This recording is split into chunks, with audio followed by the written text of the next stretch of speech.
Can you imagine being married for 7 years, and then, at a family barbecue, your husband's sister looks you dead in the eye and says, "If you disappeared tomorrow, no one would even notice"? And the worst part? Everyone laughed, even my husband. But what they didn't know was that I just smiled, raised my hot dog, and whispered, "Challenge accepted." What happened when I reappeared a year later would change everything. My name is Vanessa, and at 34, I'd spent 7 years trying to fit into a world that never truly wanted me. Gregory, my husband, came from a wealthy, tight-knit family, the Caldwells. I, on the other hand, grew up with a single mom and understood the value of a dollar. Our backgrounds were worlds apart, and I always felt like an outsider in their perfectly manicured lives. Last summer, at their annual barbecue, I hoped things would finally be different. I was wrong. I met Gregory in our final year of university. I was a graphic design student, working my way through school. He was studying business, fully funded by his parents. Our romance was a whirlwind. Within months, we were inseparable. By graduation, he proposed with a ring that cost more than my entire student debt. I was completely swept away by his charm and what I thought was genuine love. When we married a year later, I didn't just think I was getting a partner. I thought I was getting a new family. But the Caldwells were everything my family wasn't. Affluent, well-connected, precise. Richard, Gregory's father, built a successful marketing firm. Patricia, his mother, managed their social calendar with military precision. Amanda, Gregory's sister, was already a junior executive at her father's company by 27. Even Michael, the younger brother, the supposed rebel, still landed a cushy job at his uncle's investment firm. My own background couldn't have been more different. Raised by a single mother who worked 2 jobs, I grew up understanding the dignity of hard work. Holidays meant homemade gifts and potluck dinners. When I first visited their sprawling colonial home, I felt like I'd stepped onto a movie set. The class differences were subtle but persistent. Patricia would compliment my graphic design work as if it were a cute hobby rather than my profession. Richard would explain basic business concepts to me at dinner, despite my having run my own freelance business for years. Amanda, always with a saccharine smile, would helpfully correct my pronunciation of wine varieties or designer names. They mean well, Gregory would always say. Amanda's just trying to help you fit in. That's how she shows love. But Amanda's love felt more like a slow poison. At our wedding, her maid of honor speech included several stories about Gregory's ex-girlfriends. When we announced we were buying our first home, she questioned if the neighborhood was really the right fit for a Caldwell. When I landed a major client, she wondered aloud if they'd hired me because of Gregory's family connections. Despite all this, I tried. God, how I tried. I volunteered for Patricia's charity events. I referred clients to Richard's firm. I remembered everyone's birthdays with thoughtful gifts. I laughed at their inside jokes, even when they stung. I dressed differently for family gatherings, adopted their vernacular, and swallowed my working-class pride when conversations turned to vacation homes and boarding schools. For the first few years, I maintained my freelance design business, building a modest client list. Then, Gregory received an opportunity to expand his division at work, which meant extensive travel. Without discussion, it was simply assumed I would scale back my career to manage our home life. My business dwindled. I became increasingly isolated, my world narrowing to Gregory's intermittent presence and his family's judgmental orbit. Last spring, I miscarried at 11 weeks. The physical pain was excruciating, but the emotional aftermath was worse. Gregory was in Chicago for a conference. He offered to come home, but seemed relieved when I said I could manage. Patricia sent flowers with a note that said, "Perhaps it's for the best until you're more settled." Amanda suggested that stress from trying to maintain your little business might have been a factor. Only my sister, Olivia, came to stay with me for a week, bringing homemade soup and sitting with me through tear-soaked nights. The contrast between her genuine care and my in-laws' clinical distance cracked something fundamental in me. But I'd buried it deep, another disappointment to swallow in service of maintaining family harmony. By the time the annual summer barbecue rolled around, I was a diminished version of myself. My design work had become mechanical. My friendships had atrophied. My marriage felt increasingly like a performance. Still, I held on to a fragile hope that things could improve, that I could somehow earn genuine acceptance from the family I'd married into 7 years ago. The Caldwell Summer Barbecue was a neighborhood institution. Patricia spent weeks planning. Richard showcased his collection of grilling gadgets. Dozens of family, friends, and business associates milled about their perfectly manicured lawn. It was the event where family status was displayed, loyalties confirmed, and outsiders identified. And despite my years of marriage, I remained firmly in the outsider category. The morning of the barbecue, I spent 3 hours making my grandmother's strawberry shortcake, the one dessert that had received genuine compliments in previous years. Gregory was busy on calls. He rushed me out the door, concerned about being fashionably late. "Remember," he reminded me, "Dad's unveiling his new imported smoker today. Try to act impressed, even if you don't get why it's a big deal." I nodded, clutching my dessert carrier. My sundress bought specifically to match Patricia's preferred, casual elegance, already felt tight across my shoulders. The Caldwell home bustled. Caterers weaved through guests. Richard held court by his smoker. Patricia floated, her laugh tinkling like expensive crystal. Finally, Amanda spotted us. She air-kissed Gregory, then gave me a quick once-over. "Vanessa, that dress is so cheerful. The kitchen's getting crowded, but I'm sure you can find somewhere to put your contribution." She swept Gregory away before I could respond, launching into a story about his college roommate. I stood alone, dessert in hand, scanning the backyard for a friendly face. I made my way to the kitchen, where Patricia was directing the catering staff. "Oh, Vanessa dear," she said, noticing me. "You didn't need to bring anything. We have the patisserie handling desserts." She gestured vaguely. "But how thoughtful. Perhaps put it there for now." I placed my shortcake on a shelf already crowded with other contributions, desserts clearly not worthy of display. As I exited, I overheard Patricia instructing a server to make room for Amanda's authentic tiramisu at the center of the dessert table. The next 2 hours passed in a blur of polite smiles and truncated conversations. I'd start chatting with one of Gregory's cousins, only to have them pulled away by Patricia to meet someone important. I offered to help set up the buffet, but was told the caterers had a system. I tried joining a conversation about recent films, but couldn't get a word in edgewise. Michael's wife, Charlotte, received entirely different treatment, despite being married into the family for only 2 years. Patricia proudly introduced her as our Charlotte, the pediatric surgeon. Amanda included her in reminiscences about family vacations she couldn't possibly have attended. Even Richard, who rarely engaged with in-laws, asked detailed questions about her work. The contrast wasn't lost on me, nor was the irony that Charlotte looked as uncomfortable with the attention as I was with the lack of it. When lunchtime arrived, Gregory reappeared at my side. Having fun, he asked, not waiting for an answer, before guiding me toward the buffet. We filled our plates and joined the main table. I ended up seated between Gregory's elderly uncle, Frank, who was hard of hearing, and a space left open for Amanda. Gregory sat across from me, already engrossed in conversation with Richard about Japanese business etiquette. Amanda finally arrived, setting her meticulously arranged plate down and instantly commanding attention with an anecdote about a celebrity she'd spotted at her gym. Charlotte asked appropriate questions. Patricia beamed. Even Frank shifted to hear her better. During a brief lull, I saw my opportunity. I just finished a branding project for that new bakery downtown. I offered. They're having their grand opening next weekend. Amanda's eyes narrowed slightly. How nice. Is that the place with the tacky neon sign? I drove past it yesterday. The signage is actually vintage-inspired, I explained. The owners wanted to honor the building's history. If you disappeared tomorrow, Amanda interrupted with a theatrical sigh. No one would even notice. That's how boring this conversation is. The table erupted in laughter. Patricia tittered behind her napkin. Richard guffawed. Even Gregory chuckled, reaching for his beer. Frank, who likely hadn't heard the comment, joined in automatically. The sound surrounded me like cold water, shocking my system. I felt simultaneously hypervisible and completely invisible. My face burned, but my hands turned ice cold. In that moment, 7 years of accumulated slights crystallized into perfect clarity. I didn't cry. I didn't storm off. I didn't create a scene that would later be recounted as evidence of my emotional instability. Instead, I raised my hot dog in a mock toast, met Amanda's gaze directly, and said clearly, challenge accepted.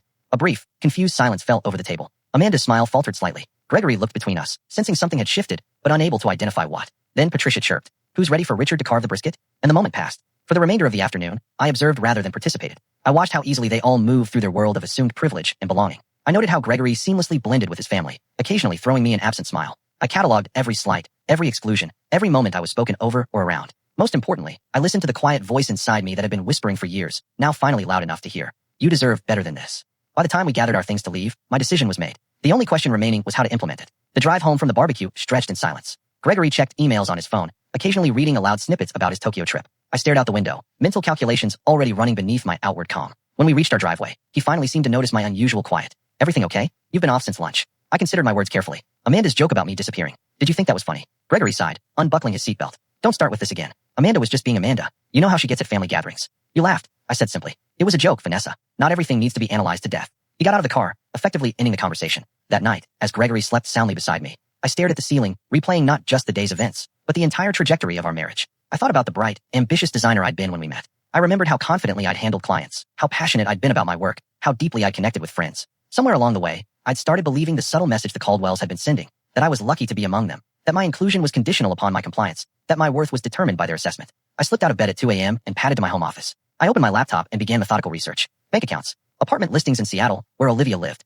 transportation options. By dawn, I had a rudimentary plan. Gregory left for a morning golf game with Richard, kissing me absently on his way out the door. The moment his car pulled away, I began executing my plan with surprising clarity. First, I called Jessica, my college roommate, who had remained loyal despite my increasing isolation. I need a massive favor, I said when she answered. Name it. She replied without hesitation. I'm leaving Gregory today. Can you come help me pack the essentials? 2 hours later, Jessica arrived with coffee, packing supplies, and fierce determination in her eyes. We worked efficiently, identifying what I truly needed versus what could be replaced. Clothes, personal documents, irreplaceable mementos, and my design equipment took priority. I can store whatever doesn't fit in your car at my place, Jessica offered, carefully wrapping a framed photo of my mother and me. While Jessica organized the physical items, I handled the financial separation. I transferred exactly half of our joint savings into my personal account, not a penny more. Despite the temptation, I paid my share of the monthly bills that were due. I made a list of subscriptions and services to transfer or cancel. By mid-afternoon, my car was packed with the distilled essence of my life. Jessica hugged me fiercely. Call me when you're settled for the night. And Vanessa, I'm proud of you. Alone in what had been our home for 5 years, I wrote Gregory a letter. I kept it simple, stating that I needed time away to reevaluate our marriage. I explained that I had taken only what was indisputably mine and had contributed to outstanding bills. I asked for space and no contact while I sorted through my feelings. I did not share my destination. As a final act, I removed my wedding ring and placed it atop the letter on the kitchen counter. Next to it, I left a copy of Amanda's cruel joke, written verbatim, with the date and location noted clinically. Before leaving, I allowed myself one moment of sentimentality. I picked up our wedding photo from the hall table. We looked so happy, so full of possibility. Gregory's smile reached his eyes back then. My own face shone with a hope and confidence I barely recognized now. Goodbye, I whispered, replacing the frame and walking out the door without looking back. The sensation of driving away from our suburban neighborhood was both terrifying and exhilarating. With each mile marker, the tightness in my chest loosened incrementally. By the time I crossed the state line, I felt like I could fully breathe for the first time in years. I checked into a modest hotel that evening, using the credit card I'd maintained separately throughout our marriage. The room was simple but clean, nothing like the luxury accommodations the Caldwells considered standard. After confirming my safe arrival to both Jessica and Olivia, I turned off my phone. Gregory would be home by now, finding an empty closet and my letter. The thought brought neither satisfaction nor guilt, only a strange numbness. In the quiet anonymity of the hotel room, I curled under unfamiliar blankets and fell into the deepest sleep I'd had in months. Morning brought the first wave of messages when I briefly turned on my phone. Gregory's communications evolved exactly as I'd expected. Confusion, then irritation, then concern, then anger. Where are you? Call me. This is ridiculous. Come home so we can talk. Your mother is worried. At least let her know you're safe. You're being incredibly selfish right now. I have the Tokyo trip in 3 days. Fine. Take your space. We'll talk when I get back. Not once did he mention Amanda's joke or his laughter. Not once did he acknowledge any understanding of why I might have left. I sent a brief text to my mother, assuring her of my safety but requesting privacy. Then I turned off my phone again and opened my laptop to search for longer-term accommodations in Seattle. The challenge had been accepted. Now came the hard part. Disappearing not just physically, but untangling myself from the identity I'd constructed as Gregory Caldwell's wife. I was about to find out if Amanda was right, if my absence would go completely unnoticed, or if I could rebuild a life where my presence mattered on my own terms. Seattle welcomed me with 3 days of continuous rain, as if washing away my old life. Olivia had found me a month-to-month furnished apartment in her neighborhood, a tiny studio with bay windows and creaking floors. After the sprawling suburban house Gregory and I had shared, the compact space should have felt claustrophobic. Instead, it felt like a snug cocoon. The building's nothing fancy. Olivia apologized as she helped me carry in my limited belongings. But the location is great, and the landlord doesn't ask too many questions. It's perfect, I assured her, running my hand along the worn but solid kitchen counter. It's just mine. That first week passed in a blur of practical arrangements. I opened a new bank account. I set up mail forwarding through Jessica rather than leaving a direct trail. I purchased a new phone with a Seattle area code. I created updated profiles on freelance design platforms, carefully curating my portfolio to remove work connected to Gregory's network. Gregory's messages continued, transitioning from anger to bargaining. Whatever's going on, we can work through it, he wrote. Just come home. I maintained my silence, not out of cruelty, but self-preservation. Every time I considered responding, I remembered the laughter around that picnic table, the years of subtle diminishment, the gradual erosion of my identity. Amanda posted a passive-aggressive Instagram story 2 weeks after my departure. Family is everything. You can't choose who stays and who goes. The comments filled with heart emojis from various Caldwell connections. Gregory's mother called my mother, expressing theatrical concern while fishing for information. Michael's wife, Charlotte, sent a tentative text. If you ever want to talk, I'm here. I responded to none of them. Instead, I focused on rebuilding. Jessica shipped the remainder of my belongings in unmarked boxes. I found a therapist specializing in family dynamics and marital trauma, scheduling weekly sessions that often left me emotionally drained, but incrementally stronger. What Amanda said at the barbecue, Dr. Lewis commented during our 3rd session. That wasn't the cause of your departure. It was the catalyst, the last straw. I agreed. Tell me about the first straw, she prompted. That question unlocked a flood of memories, subtle digs disguised as helpful advice, achievements minimized, opinions dismissed, all while Gregory stood by, not malicious, but complicit in his silence. By month 2, I had secured 3 steady design clients through online platforms. The work wasn't particularly creative, mostly formatting ebooks and designing social media templates, but it paid the bills. More importantly, each completed project rebuilt my professional confidence. One rainy Tuesday, I walked into a local coffee shop and noticed a striking wall mural. The barista saw me admiring it. Beautiful, right? The owner commissioned it from a local artist, she explained. She's looking for someone to redesign our menu boards and promotional materials. An hour later, I was sitting with Eleanor Marshall, the owner, a 50-something woman with silver streaked hair and a straightforward manner I found immediately refreshing. I don't care about your resume, she said, waving away the portfolio I'd pulled up on my tablet. Show me your personal work. The stuff you do because you can't not do it. I hesitated, then navigated to a folder I'd barely opened in years. These were designs I'd created for myself. Experimental, sometimes impractical, but authentically mine. Eleanor studied them in silence. You've been hiding, she finally said, looking up with sharp blue eyes. These are good, really good, but recent. No, I admitted. I haven't done work like this in years. Why not? The question was simple, but struck like a physical blow. I found myself telling Eleanor an abbreviated version of my story, the creative passion I'd once had, the gradual sublimation of my style to suit the Caldwell aesthetic, the slow surrender of my artistic voice. Eleanor listened without interruption, then nodded once. You're hired for the menu project, but on one condition. You do one personal piece, something purely your own, every week. Bring it when we meet. I don't care if it's good or finished. I care that you're finding your voice again. Eleanor became more than a client. She became a mentor, pushing me to reclaim my creative courage with blunt feedback and unexpected encouragement. Through her, I connected with other local business owners. My calendar slowly filled with projects that engaged rather than depleted me. Meanwhile, Gregory's attempts at contact became less frequent. The divorce papers I filed through my lawyer were met with a barrage of calls that I didn't answer. Eventually, his attorney connected with mine. The proceedings moved forward with clinical efficiency, Gregory's initial resistance giving way to resignation. For months into my new life, I allowed myself to check social media. Gregory's profile showed him at a company event, smiling beside a woman I didn't recognize. Richard had posted about the Tokyo expansion, tagging Gregory with proud father emojis. Amanda shared multiple photos from a family dinner, captioned, missing no one. The confirmation stung less than I expected. Amanda had been right after all. My disappearance had barely caused a ripple in the Caldwell family pond.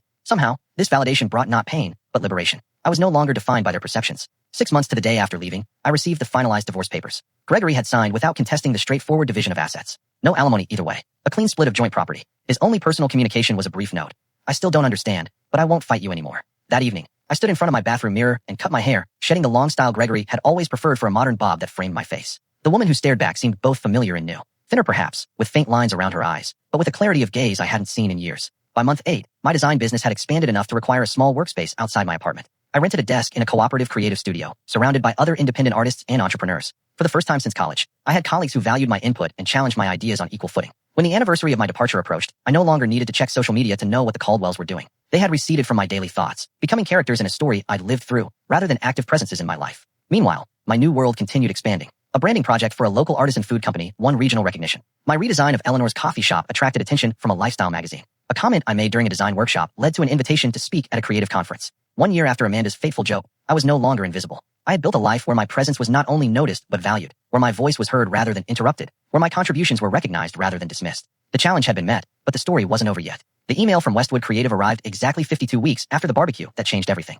The subject line was innocuous, seeking designer for national campaign. But the content sent a jolt through my system. Your work for Rinner Artisan Foods caught our attention. We're developing a campaign for Sheffield Consumer Brands and believe your aesthetic would be perfect for the project. Initial meeting next week if interested. Sheffield Consumer Brands was a subsidiary of Caldwell Marketing Group, Richard's company. The coincidence seemed too precise to be accidental. I called Eleanor, who had become my sounding board. It could be completely legitimate, she reasoned. Your Rinner campaign was featured in 3 industry publications. But the timing is suspicious, I finished. The question isn't whether they know who you are, Eleanor said pragmatically. The question is whether the project is worth taking, regardless. I requested more information from Westwood. The project was substantial, redesigning packaging for Sheffield's entire organic line, with a potential long-term contract. The budget they proposed was double anything I'd handled since establishing my Seattle business. After 3 days of deliberation, I accepted the initial meeting. If this was a Caldwell orchestration, I wanted to face it directly rather than wonder. And if it was legitimate, I didn't want fear of my past to constrain my future. The Westwood creative director, Thomas, made no indication he knew about my history with the Caldwells. During our first meeting, we discussed design concepts, timeline, and budget with straightforward professionalism. When I asked about client involvement, he mentioned only that Sheffield executives would review major milestones.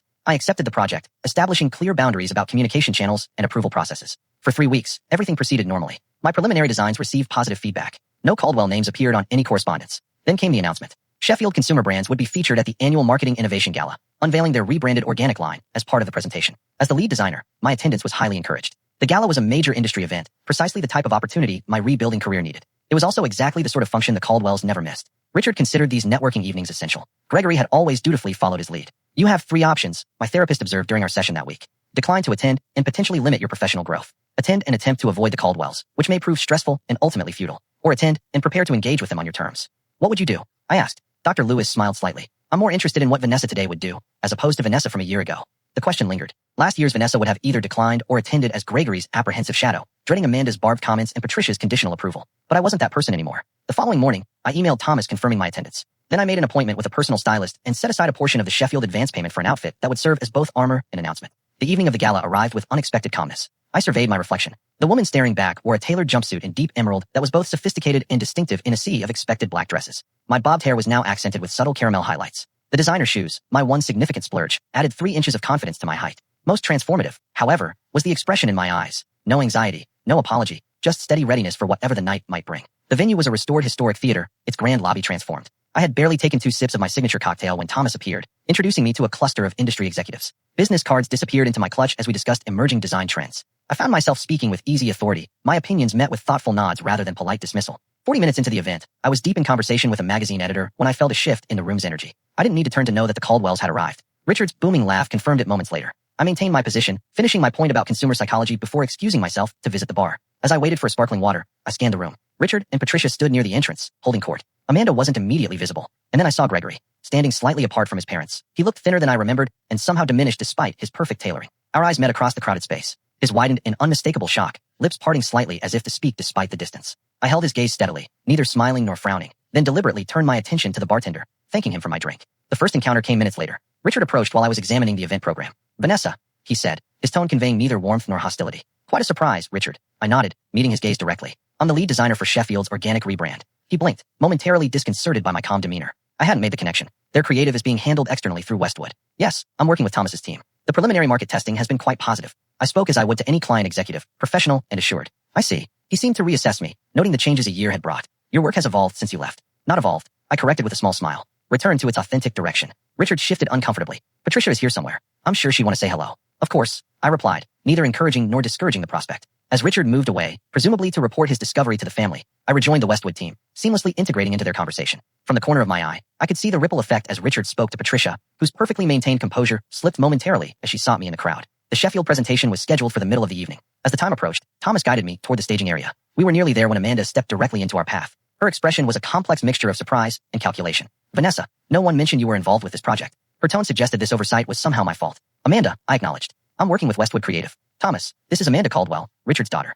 Thomas extended his hand. Miss Caldwell, pleasure to meet you. Vanessa has been exceptional to work with. Amanda's smile tightened. We're family, actually. Or were. How nice. Thomas replied noncommittally. Excuse us. We need to prepare for the presentation. As we walked away, Thomas glanced at me questioningly, but respected my privacy enough not to pry. I appreciated his professionalism more than he could know. The presentation itself passed in a focused blur. I spoke about design philosophy and consumer connection, demonstrated key elements of the rebranding strategy, and answered questions with composed expertise. The audience response was overwhelmingly positive, with several spontaneous rounds of applause. From my position on stage, I could see the entire Caldwell family seated together near the front. Patricia maintained a neutral expression. Richard nodded occasionally. Amanda whispered something to the woman beside her, her face unreadable. Gregory watched me with undisguised intensity, his eyes never leaving my face. After the formal presentation concluded, I was immediately surrounded by attendees with questions and compliments. Business cards were exchanged, potential opportunities mentioned, connections established. This professional validation, earned entirely through my own merit, felt like the sweetest possible vindication. Eventually, the crowd thinned. I was gathering my presentation materials when Gregory finally approached, alone. "You look well," he offered, hands tucked awkwardly in his pockets. "Thank you," I replied simply. "I didn't know you were in Seattle." "That was intentional," he nodded, accepting this truth. "Your presentation was impressive. You always were talented." "I always am talented," I corrected gently. Present tense. Gregory looked down, then back up with unexpected directness. "I thought a lot about what happened. About Amanda's joke and everything before that. I didn't understand at first, but this past year has been..." He paused, searching for words. "Clarifying. I'm glad to hear that," I said, meaning it. "I miss you," he admitted quietly. The words hung between us, once so desperately desired, but now arriving too late. I felt no triumph in his regret, no vindictive pleasure in his loneliness, just a calm certainty that I'd made the right choice. "I need to join my team for dinner," I said, neither cruel nor encouraging. "Will you be at tomorrow's workshop?" "Yes, I'm presenting the digital integration segment," he nodded. "Maybe we could get coffee afterward, just to talk."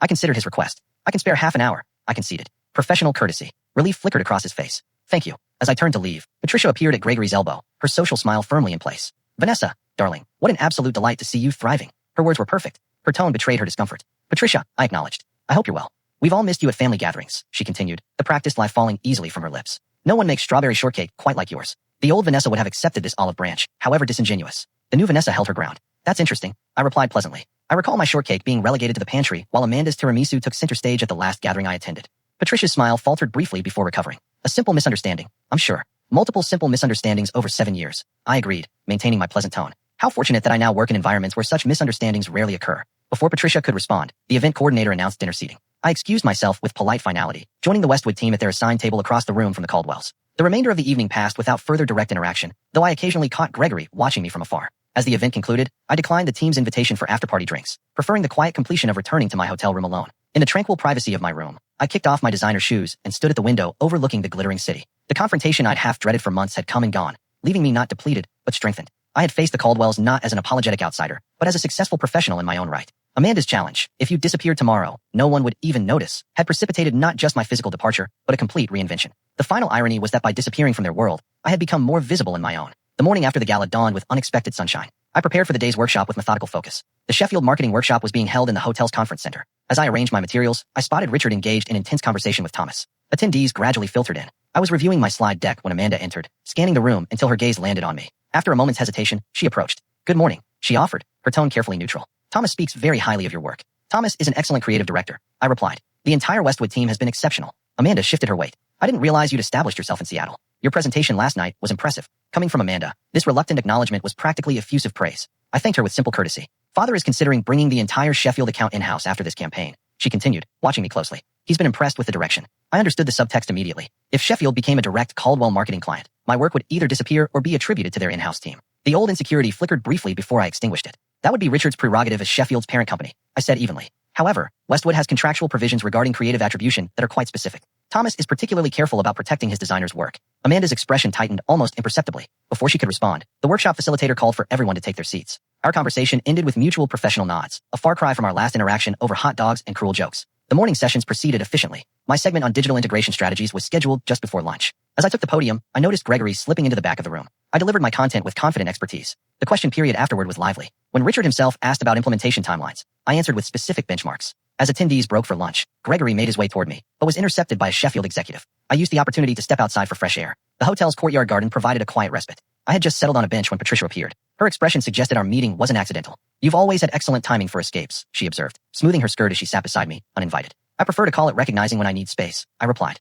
Patricia studied me with new attention. "You've changed." "I've reverted," I corrected, "to the person I was before I started trying to fit into spaces that weren't designed for me." She sighed lightly. "Families are complicated, Vanessa, especially established ones like ours. There are expectations, traditions, ways things have always been done. I'm aware. I spent 7 years observing those traditions. 7 years trying to meet those expectations. Perhaps we weren't always as welcoming as we could have been."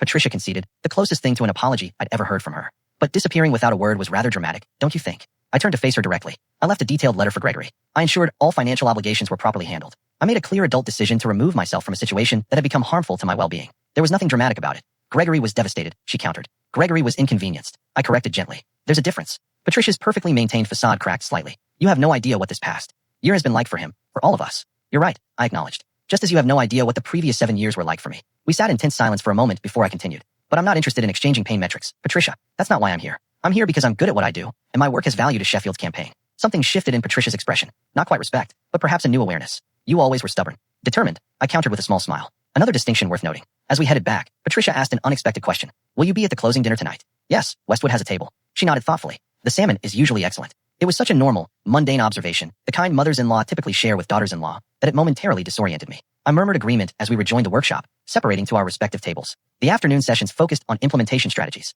I participated actively but maintained professional distance, neither seeking nor avoiding the Caldwells. As the workshop concluded, Gregory finally managed to approach me directly. Still up for coffee? He asked, a hint of uncertainty in his voice. Yes, I agreed. There's a shop in the lobby. We walked together in silence, the familiarity of his presence beside me both strange and nostalgic. Once seated with our drinks, his usual Americano and my latte ordered without need for discussion, the awkwardness intensified. Seattle suits you, he finally offered. It does, I agreed. The creative community has been welcoming. Gregory traced the rim of his cup. I've been in therapy since you left. Dad thought it was unnecessary, but he shrugged. It's been helpful. This surprised me. Gregory had always dismissed therapy. I'm glad, I said sincerely. My therapist helped me understand some things about our marriage. About my family. He met my eyes directly. About how I failed to see what was happening to you because it was easier not to. The acknowledgement was unexpected and disarming. For a moment, I glimpsed the man I had fallen in love with. Thoughtful, capable of growth, willing to examine himself. Thank you for saying that, I replied quietly. I didn't stand up for you, he continued. Not against Amanda. Not against Mom. Not even against my own expectations that you would just adapt to whatever the family needed. No, you didn't, I confirmed without rancor. I thought a lot about that barbecue. About Amanda's joke and how everyone laughed. How I laughed. He swallowed hard. I keep thinking about what you said. Challenge accepted. I didn't understand then what you meant. And now I realize you were declaring independence from all of us. His voice held equal parts admiration and regret. We talked for nearly an hour, longer than the half hour I'd allocated. Gregory shared how the family dynamics had shifted in my absence. Amanda's increased criticism extending to his new girlfriend. Patricia's tightening control over family gatherings. Richard's disappointment when Gregory declined a promotion that would have required relocating. I'm seeing everything differently, he explained, like someone adjusted the contrast on a photo I've been staring at my whole life. When our coffee cups emptied, we both recognized the natural conclusion of our conversation. As we stood to leave, Gregory asked the question I'd been expecting. Is there any chance for us? Not right away, but eventually. I considered his face, once the center of my world. I felt affection, compassion, even a whisper of the old attraction. But the tether had been severed, not just by Amanda's joke or my departure, but by the year of growth that followed. I think we both needed to become different people, I said gently. And I like who I'm becoming now. He nodded, accepting this truth with surprising grace. You were always stronger than I gave you credit for. We both were, I corrected. You just needed different circumstances to discover it. We parted with a brief, platonic hug that felt like proper closure. As I watched him walk away, I realized I truly wished him well in building a life that was authentically his, not just an extension of the Caldwell legacy. The final confrontation came unexpectedly as I was collecting my portfolio from the conference room. Amanda entered just as I was preparing to leave. Her purposeful stride suggested she'd been waiting for this opportunity. I need to ask you something, she said without preamble, and I'd appreciate an honest answer. All right, I agreed, curious despite myself. Did you take this project knowing it was connected to our family? No, I answered truthfully. I discovered the Sheffield-Caldwell connection after accepting the Westwood offer. By then, the contract was signed. She studied me. And you didn't think to recuse yourself once you knew? Why would I? I asked simply. I'm extremely good at what I do, Amanda. This project needed someone with exactly my skills and aesthetic sensibility. The fact that your family company might ultimately benefit from my work is incidental to my professional obligations. So, it's just coincidence that exactly 1 year after you disappeared, you reappear working on a project connected to us? I had to smile at her persistence. Life rarely arranges itself with such perfect symmetry. But yes, essentially. I don't believe in coincidences that convenient, she countered. What would be the alternative explanation? I asked. That I orchestrated an elaborate year-long plan, building an entirely new career in another city, establishing relationships with agencies unconnected to your family, all culminating in this specific project? That would be giving you far more space in my thoughts than has actually been the case. The blunt assessment landed visibly. Amanda blinked, perhaps for the first time considering that she might not have been central to my decisions at all. At the barbecue, she said after a pause. When I made that joke, it was just a joke. I never thought you'd actually leave. It wasn't just a joke, Amanda. It was the articulation of something you'd been communicating for years, that I was dispensable, forgettable, unimportant. I kept my tone conversational rather than accusatory. And you weren't wrong, in a way. In the context of your family, I was those things. What I needed to discover was that there are contexts where I'm not. Amanda's composure slipped momentarily, revealing something rarely seen, uncertainty. Gregory hasn't been the same since you left. Gregory is finding his own way, I replied. As am I. And there's no chance of reconciliation? The question seemed driven by family concerns rather than genuine care for either Gregory or me. We've reconciled in the only way that matters, I said. We've both acknowledged the truth of our marriage and found peace with its ending. Amanda nodded slowly, absorbing this finality. As she turned to leave, she paused at the door. Your presentation yesterday, it was genuinely good work. I would have said so regardless of who you were. Coming from Amanda, this professional acknowledgement represented a fundamental shift. I thanked her with simple sincerity. As I left the hotel to prepare for the evening's closing dinner, I felt a strange lightness. I had faced each Caldwell individually, navigating these encounters not as the insecure outsider of last year, but as a confident professional with clear boundaries. The family that had once loomed so large in my life now seemed properly proportioned, just people with their own limitations and complexities. The final dinner that evening unfolded with surprising ease. The Caldwells and the Westwood team were seated at separate tables, creating natural distance without obvious avoidance. When industry colleagues introduced me to Richard as the designer behind Sheffield's brilliant rebrand, he acknowledged my work with professional courtesy. When Patricia complimented my dress during a chance encounter at the dessert station, I accepted graciously. Most tellingly, when Amanda's presentation on upcoming marketing trends included a slide featuring one of my designs with proper attribution, I recognized it for what it was, a public, professional acknowledgement that would have been unthinkable a year ago. As the evening concluded, I exchanged contact information with several potential clients, confirmed next steps with Thomas, and said appropriate goodbyes. Gregory approached briefly, simply wishing me safe travels and good luck with a sincerity that needed no elaboration. Leaving the venue, I felt no dramatic sense of triumph or closure. Instead, I experienced the quiet satisfaction of having reclaimed not just my professional identity, but my personal sovereignty. The Caldwells were now simply people I had once known intimately, who now occupied appropriate space in my past rather than outsized significance in my present. Amanda's challenge, if you disappeared tomorrow, no one would even notice, had been not just accepted, but transcended. I had disappeared from their world only to reappear, transformed in my own. 1 month after the marketing conference, I sat across from Eleanor at our regular corner table in her coffee shop. Seattle rain tapped gently against the windows, creating a cozy backdrop. So, the Sheffield campaign officially launches next week, Eleanor noted. That must feel satisfying after everything. It does, I agreed. Thomas called yesterday to say,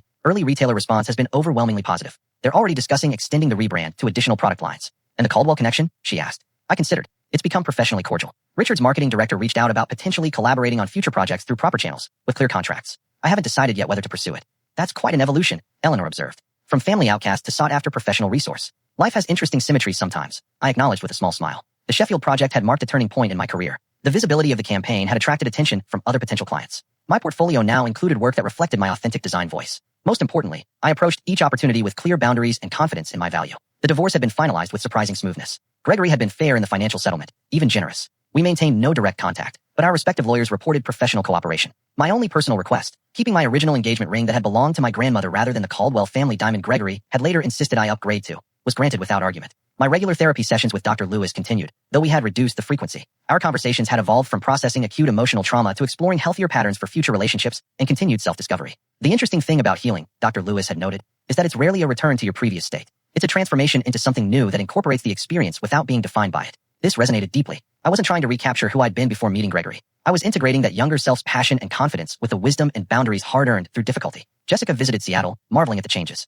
You laugh differently now, she observed during a hike. More from your belly, less from your throat. That's oddly specific, I teased. But accurate, she insisted. You used to laugh like someone who needed permission. Now you laugh like someone who's giving herself permission. These subtle transformations accumulated gradually. I found myself speaking up in creative meetings without rehearsing. I began dating casually. Nothing serious yet, but enjoying the simple pleasure of connecting with interesting people. I joined a community garden and discovered unexpected joy in growing tangible living things. An unexpected development came in the form of a friendship with Charlotte, Michael's wife. She reached out via professional email. Our initial coffee meeting evolved into a genuine connection based on shared experiences as Caldwell outsiders and mutual professional respect. Amanda is actually taking parenting classes, Charlotte revealed during one of our lunch meetings. She's pregnant and determined not to repeat family patterns. The news surprised me. Not just the pregnancy, but Amanda's self-awareness. That's encouraging. People can change when properly motivated, Charlotte observed. The family dynamic shifted after you left, made some things visible that had been conveniently ignored. Whether my departure had been catalyst or merely coincidence, I took no particular credit for these evolutions. The Caldwell's journey was their own, just as mine was mine. 6 weeks after the marketing conference, I was selecting produce at a farmer's market when I heard a familiar voice. Amanda stood at the next stall, examining artisan cheese.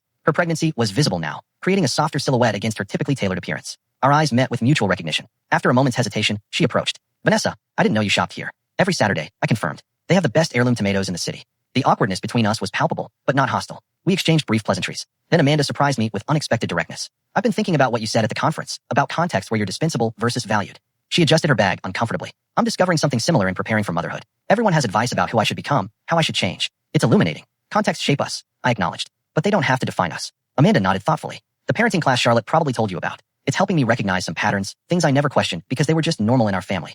I heard the unspoken comparison to my own journey of recognition and separation. Self-awareness is powerful, I offered. Yes. She hesitated, then added with uncharacteristic vulnerability. I don't want my child to ever feel like they need to disappear to be seen. The admission revealed deeper reflection than I would have credited Amanda with a year ago. I didn't offer easy absolution. Our history was too complex for that. But I did offer simple human acknowledgement. That's a good place to start. We parted with no dramatic reconciliation, no promises of future connection, just a moment of genuine communication between two adults sharing a brief intersection in life's journey. Walking home with my market purchases, I reflected on the strange trajectory that had brought me from the Caldwell barbecue to this present moment. The challenge Amanda had unknowingly set, if you disappeared tomorrow, no one would even notice, had indeed been the catalyst for profound transformation. I had disappeared from a life where I was diminished, only to reappear in one where I was valued. I had lost a family that required my conformity, only to build a community that celebrated my authenticity. I had abandoned security that came with compromise, embracing instead the uncertain adventure of self-determination. Last week, I had closed on a small house near the water. Nothing grand by Caldwell standards, but perfectly suited to my needs and purchased entirely through my own earnings. As I arranged my furniture and hung artwork selected solely for my own pleasure, I experienced a profound sense of having created not just a home, but a life genuinely my own. The greatest irony of Amanda's cruel joke was that disappearing had made me more visible than I'd ever been. To colleagues who valued my creativity, to friends who appreciated my authentic self, and most importantly, to myself. The challenge had been not just accepted, but transformed into an unexpected gift. That evening, as the Seattle skyline glittered against the darkening water, I opened my journal and wrote the reflection that had been forming for months. Sometimes we must disappear from others' narratives to discover our own. The most powerful response to being unseen is not demanding vision from blind eyes, but finding the context where our true selves are not just visible, but celebrated. The opposite of disappearing isn't being noticed. It's becoming so fully present in your own life that external validation becomes unnecessary. The woman who had raised a hot dog in Defiant Toast 1 year ago could never have imagined the journey ahead. The woman writing these words could never return to who she had been. And in that transformation lay not tragedy, but triumph. The quiet, sustainable victory of reclaiming one's own life. Have you ever had a moment when someone's cruel words actually pushed you to make a life-changing decision? Tell me what you think. I really want to know.